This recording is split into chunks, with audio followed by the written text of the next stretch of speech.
Hello there, it's your Handish Whiskey Lore, and time for another, well, we're not doing a matchup Monday, this is a matchup Thursday, and the reason that I'm doing this is because I got a bunch of whiskeys in, and I was like, I need to start covering some of these, and one of the ones that I got in was a package of 3 samples of the 3 new flagships for Glenglassaugh, which are going to be in a completely different looking packaging than their old versions, Revival being one of the 3.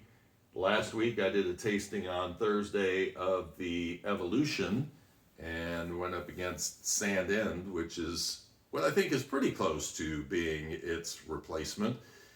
And when I say replacement, they're not exactly the same, but they are in the neighborhood. So this week I am doing Revival, which is a really tasty whiskey, and everybody who's watched this channel for a while knows that I've been a big fan of Glenglassaugh because you get a lot of heavy-bodied whiskeys out of that distillery. And of the whiskeys that I tasted out of their first flagships, this was the one that was the non-peated, really expressive, fruity whiskey that gives off a lot of what I would call sort of Speyside characteristics with the addition of having some of that seaside character. So imagine taking a heavy-bodied Old Pulteney and Glendronach 12 and putting them together. Maybe somewhere in that kind of a experience with a little Glenlivet tossed in for good measure. What the heck? So this is one of those things where there's a little fear going into it that you find a whiskey that you really like and then they repackage it, and that's part of the experience. You know, there's going to be new packaging. The question is, it's a little more elegant packaging. Will that change people's perception? Because I've gone through that with some other whiskeys that the bottle changed and you start going, this doesn't taste the same. And it's like, is it really, something that has changed, or is just my perception has changed because the label has drastically changed and that's giving me a different kind of an experience. Now, I went through and did some research on these, and it appears that both of these are following a similar path. The whiskey that Revival is going up against is their new 12-year. So they haven't been able to do a 12-year because they only really reopened the distillery in 2008 to start distilling again. So 12 years goes by, now we got enough whiskey to work with. So the idea of the name Revival was, here is the whiskey that we are reviving. So it makes sense that Revival would then become their first age-stated whiskey. This is not their position. This is just what I'm guessing from doing my tastings and from trying to figure out where they are evolving to. Of course, the one I'm most nervous about is Torfa, because that's just one of my all-time favorite whiskeys. And so seeing an evolution, if Revival is your favorite, the question is this going to do your favorite whiskey justice? So, only difference in proof on these two is one is going at 46, which is Revival. The new 12 is now 45. No age statement on Revival, 12-year age statement on the 12-year.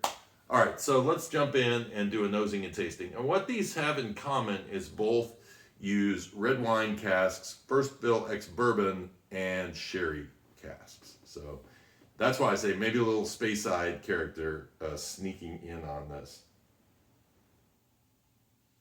So this is Revival, and this is a orchard fruit pear whiskey with a bit of a salty, briny is the word we use, kind of characteristic coming with it. A little bit of a raisin note in there. The smoke is really nice and mellow. It's more of a foresty kind of a smoke that's coming through. It is dominant, but it's not one of those things that if you're not into the medicinal whiskeys, you're going to like this one a little bit better because it just truly reminds you of a campfire. Maybe a little melon in there. And I get a little raisin note as well.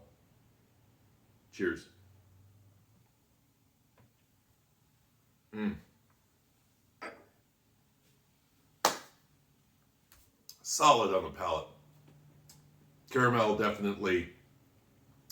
Raisins coming through now. Pepper kind of picks up and becomes the star of the show there for a bit. And then you kind of leave with some raisinets. You get a little bit of chocolate and you get some of the raisins. You also get this little grain note that's coming through that's kind of interesting on top of that. Caramel as well. The heat still kind of dulls your palate just a little bit towards the end. I wouldn't say that it is overly aggressive, but it definitely does let you know that it is there. All right, so let's move on to the 12 year. Let's see where we go with that. Okay, so on the nose, ooh. Oh, there's a little foresty kind of note comes in. Not a smoke foresty, but like pine needles. Pear, ginger, brighter notes. Brighter notes on this. Smoke is there, and it's almost like a confectionery kind of a note along with the salt. And this actually reminds me more of the sea. It really does. I mean, this one really, that seaside character, a little bit of smoke coming in, you get a sense that you're standing downwind from a old cabin with a peat fire going, and it's just slowly kind of working your way. It's not overwhelming, and it's still giving us. Actually, one of the notes that I picked up the first time I did a tasting on Revival was a strawberry note that reminded me of Kool-Aid. This actually has a little bit of that strawberry note coming through on the nose. I'm guessing that's coming from the red wine. Very interesting because it gives you those sweet notes, but it also gives you that slightly pungent smoke note. And I don't know if they're a match made in heaven, but they seem to work together. For some reason, they work together in this mix. It's definitely different from that, but not substantially. It's just different characters are taking the lead on this. Cheers.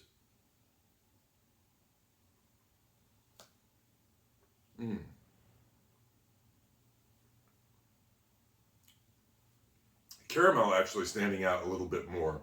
Fruit is there. Pepper is not. Big difference between the other one and this one.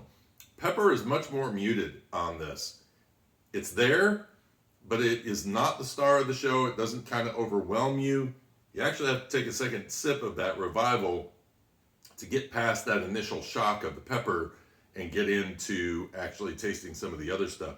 This, the pear, raisin, all of that comes through, but it is a little bit more something you have to investigate. It's not as clear and out front, although more revealed because the pepper isn't overwhelming it as much. So longer in the casks seems to be giving it a little bit more, maybe more time in the bourbon barrel. I'm not sure because that caramel note coming in is a lot stronger on this one than it was on the Revival.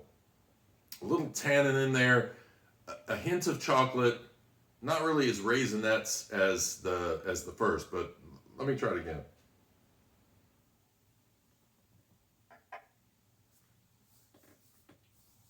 Yeah, the sherry barrel is having a little bit more influence on this with the tannins coming through at the end. Tannins replacing the pepper, which is interesting. You know what? I mean, it's not a straight trade-off. I don't think people who enjoy Revival are going to be turned off by 12. I do think they're probably going to have some things that maybe they grabbed onto that are different. If they like that pepper note, the pepper note is reduced. Of course, that's probably going to happen with more time in a cask anyway, but it's really interesting because this is likely 10 years old, probably somewhere in that range. So it gives you an idea of how a spirit can evolve because they are apparently using the same barrel combinations, maybe in different strengths, to make this 12-year-old whiskey. I hope you enjoyed this. I hope it was informative. When you go to the store, those Glenglassaugh bottles will not look like these at all. And if you like this, you better go grab one because they're not going to be around for that much longer. As soon as they sell out, they are gone.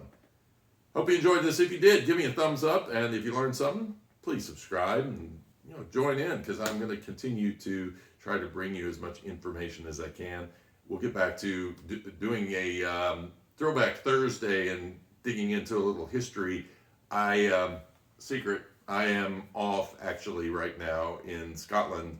That's why I'm wearing red tie and pink shirt today, and doing that also on my other two reviews for Glenglassaugh, because I recorded them all at the same time. But this is something that once I get back, I am going to, for the first time, I'm taking some carry-on luggage, or I mean some bags are not carry-ons, but sometimes words just flip out of your head. Anyway, yes, I have a carry-on, but I'm also going to let them put one in cargo. I don't know where that word is out of my head. You guys are laughing at me now. Oh, you are, but you don't have a camera staring at you at the moment, giving you mental blocks. So anyway, yeah, there you go. Anyway, yes, I should be able to put some bags, put some whiskey in some bags and bring back some things that, boy, I'm going to 17 island distilleries. What the heck am I going to bring back? I want to bring back something from every one of them, I have a feeling. But I'm going to see what I can figure out to bring back, and I'll do some tastings on here. Hope you enjoyed this. Cheers and Slainte.